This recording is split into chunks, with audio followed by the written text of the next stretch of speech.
So, Josef, welcome to Talk Satellite. Hello, Kevin. What a pleasure to see you again, and thanks for having me here again for this interview. 1 year since our last discussion. Please can you run through the highlights of the last 12 months for GovSat?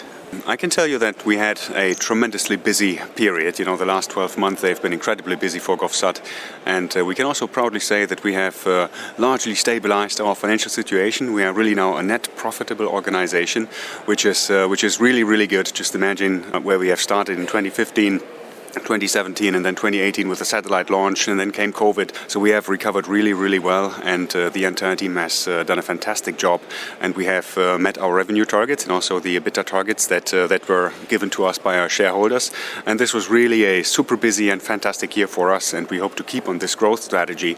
And looking at the budget, you know, we need to deliver another about 40 million to that, and this is another 25% stretch. So I think also 2024 it's going to be super busy for us, but it's a good problem to have, I can tell you. Technology advancement, extremely important to bring the most effective options into your assets. The GovSat 1 satellite is still there, you know, so it's a traditional band-pipe satellite, but what we have done now as a sort of innovation is that we try to free up one of the X-band beams that we have, and to have this as a steerable mission beam available for customers.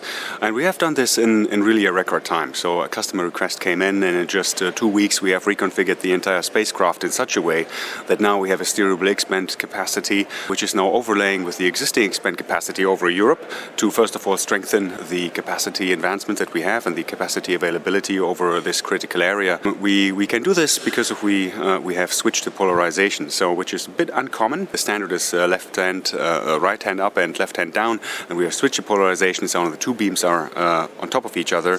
So we have doubled the capacity now over Europe, and I think that this is a very, very important step forward. And also our customers now taking this beam as a steerable option. They can steer over the entire visible Earth of the satellite as it is from 21.5 east on the geostationary arc, and we are super happy and super proud that this is going to happen. Yeah, the entire team has done really a good job to reconfigure the spacecraft. So it's not a brand new technology, but something that is uncommon and that we have really established in record time. Security even higher up the priority list than ever. What actions are you seeing in the live arena, and what preparations are you constantly working on? Security is really in our DNA and in our gene. We have a secure facility. You know, we are, I think, the only facility cleared on the campus up to NATO secret from a facility clearance point of view. Everybody working for GovSat has a personal security clearance anyway. So this is a constant effort that we have to keep on the management side, and of course also for the people, you know, doing the questionnaires and everything, so that we keep up this high level of security. On top of that, you know, our missions and what we do also for our customers, we have access to state assets, which means that we can operate on a restricted level with our customers. This is what we are doing right now. So we have a NATO reach capability that we can use, so we can securely communicate with our customers. And the next steps that we are at least preparing right now, and I hope that is going to happen, because many of the missions actually that are now executed also with GovSat and our partners, they're going to be upclassed to higher security. So I think it's going to be the trend that NATO secret is going to play a more and more important role. And as we are 50% government owned, we could have access to these resources, and well, also to the right IT infrastructure, making this communication happen also on a secret level. So the facilities are prepared, the people are prepared, and we are now also preparing, let's say, our server rooms and the racks, so that we can in the future host exactly the right IT infrastructure to provide the service also up to a NATO secret level. So I think, yes, security, it's in our genes, and we really work with our customers hand in hand to make this happen. Today the Minister mentioned the gathering of satellite capacity for use by entities. Can you tell us more about GovSat's position within that? Yes, of course. There's a lot of talk about resiliency, and also when you take the IRIS² program, so you have this word resiliency, you know, also in there. And I think that this infrastructure for resiliency also considers next to the NGSO, so non-geostationary orbit capacities, which is LEO and MEO, there is also a requirement in what they say it's hard gov, so hard government requirements, where you need this security wrap around your services. So this is exactly the niche in which we are in.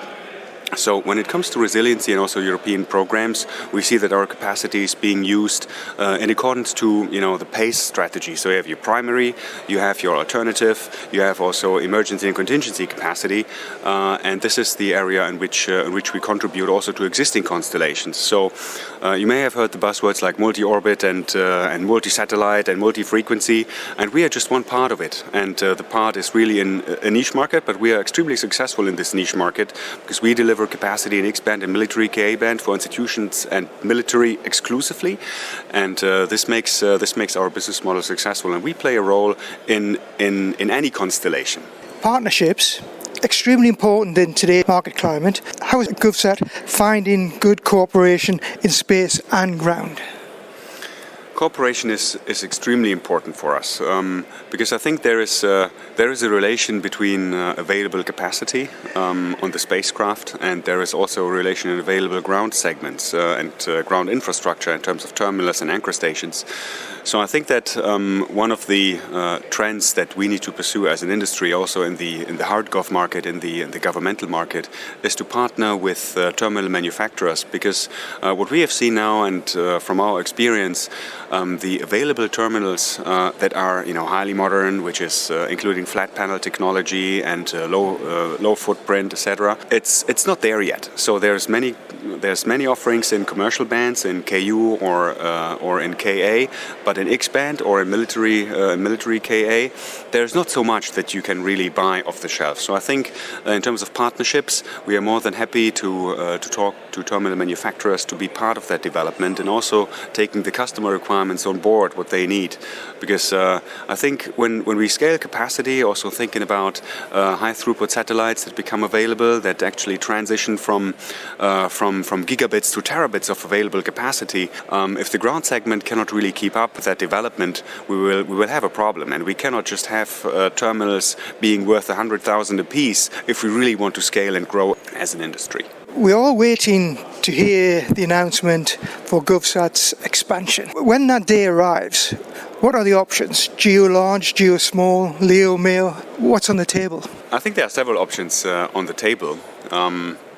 But I have to say, as I also mentioned in the first question that you asked, so we've been very, very successful, and the fill rate of the spacecraft is reaching a level where we now actively start to think about an expansion. And you have heard this also in the speech of that Patrick provided earlier this morning. So we are thinking about that. But this needs to be a well-aligned process, of course, with the shareholders and maybe even partner nations that can contribute or could contribute to a space program.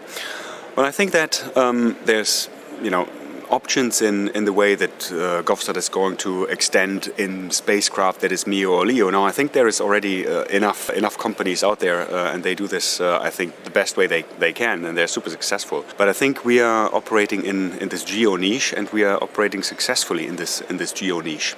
And as I mentioned earlier, there is room for every band and for every satellite, and I think that one of the potential extensions would be to increase the capacity in our core market, which is our satellite position that we have right now on 21.5 East, and then maybe thinking about relocating a spacecraft to another position and to incubate another market.